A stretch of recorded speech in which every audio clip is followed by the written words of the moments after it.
The story of Andrei Chikatilo, often called the Butcher of Rostov, is one of the most disturbing in modern criminal history. Over more than a decade, Chikatilo committed a series of horrific crimes that left a lasting impact on Russia and the world.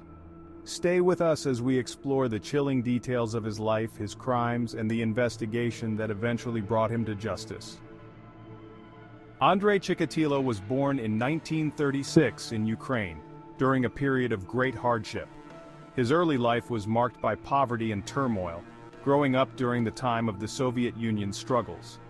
As an adult, Chikatilo appeared to lead a relatively normal life. He was married, had children, and worked as a teacher and later as a supply clerk. However, beneath this seemingly ordinary exterior, Chikatilo harbored dark and disturbing urges.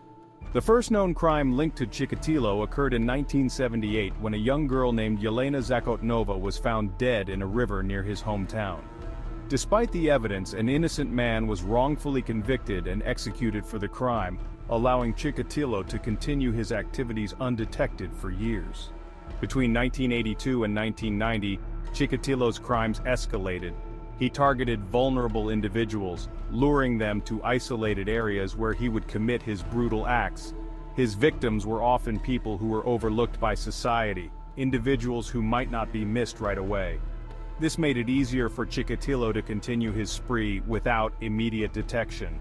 The investigation into the series of crimes was one of the largest in Soviet history, but it was hampered by a variety of factors, including the sheer scale of the Soviet Union and the lack of modern forensic techniques.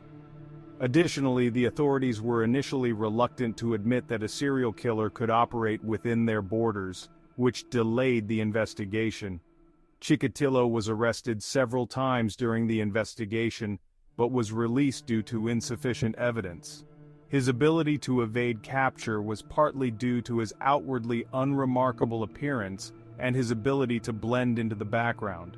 He was a man who seemed to live an ordinary life, which made it difficult for investigators to see him as a suspect. However, in November 1990, after years of frustration, the police finally caught a break. Chikatilo was arrested near a location where a recent crime had occurred. This time, investigators were able to gather enough evidence to charge him. During his interrogation, Chikatilo initially denied any wrongdoing, but as the evidence against him grew, he eventually confessed to a series of crimes that shocked even the most seasoned investigators. Chikatilo's trial began in April 1992, and it quickly became a national spectacle. The court heard testimonies and evidence that painted a chilling picture of a man who had caused immeasurable suffering. The trial was emotionally charged, with many of the victims' families in attendance. Ultimately, Chikatilo was found guilty of multiple crimes and was sentenced to death. In February 1994, Andrei Chikatilo's sentence was carried out, bringing an end to the life of one of Russia's most notorious criminals. His case remains one of the most disturbing examples of how someone can lead a seemingly normal life while hiding a dark and dangerous side. Thank you for watching. If you found this video informative, don't forget to leave a like and subscribe so you don't miss our next video.